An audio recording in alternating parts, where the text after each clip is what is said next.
welcome to this week's Bushel Up. Do a little change of scenery. We're in the shop here this morning, just finishing up the corn head. David and the crew have been getting the head all worked over, something we hadn't done for a few years, so new chains, knives, and so forth.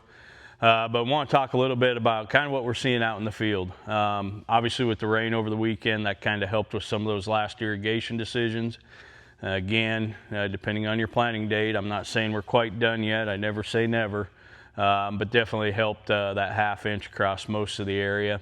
We'll see what happens here in the next few days with the call. More chances of rain, and we pick up a little more, we may be done. So we haven't picked up pipe, but that may be next on the list. So as we look at what's happening in fields, I know a lot of guys are still concerned or a little frustrated with just the amount of disease that keeps coming in. Just ran into somebody at Casey's talking about, you know, this late disease pressure, finishing fields fast. Even in cases where we sprayed one or maybe even two past fungicide applications, just the weather conditions and the inoculum out there of whether it be treated fields or fields that built pressure up before they were treated. We've just got spores everywhere, and that's our big battle. Hopefully, you know, at this point in time, yield losses are pretty minimal.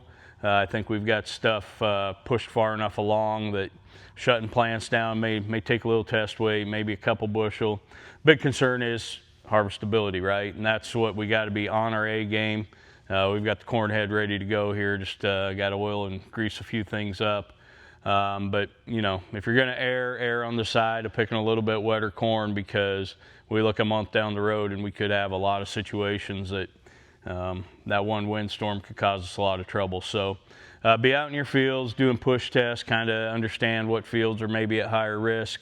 I can't emphasize that enough. We are seeing stock rot, crown rot come in again this year. So just got to be in your fields, got to know what you're looking at, kind of schedule out that harvest, and don't be scared to get going a little bit early here. So with that, another big alert, big watch out is fall armyworm in alfalfa fields.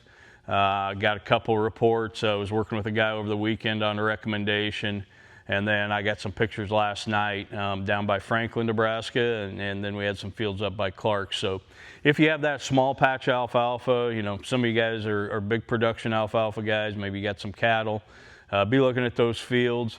But even especially if you have a small patch around your house or pivot corners, it seems like we've built a lot of pressure in some of these fields, and it does not take a lot of armyworm to do a lot of damage in a hurry.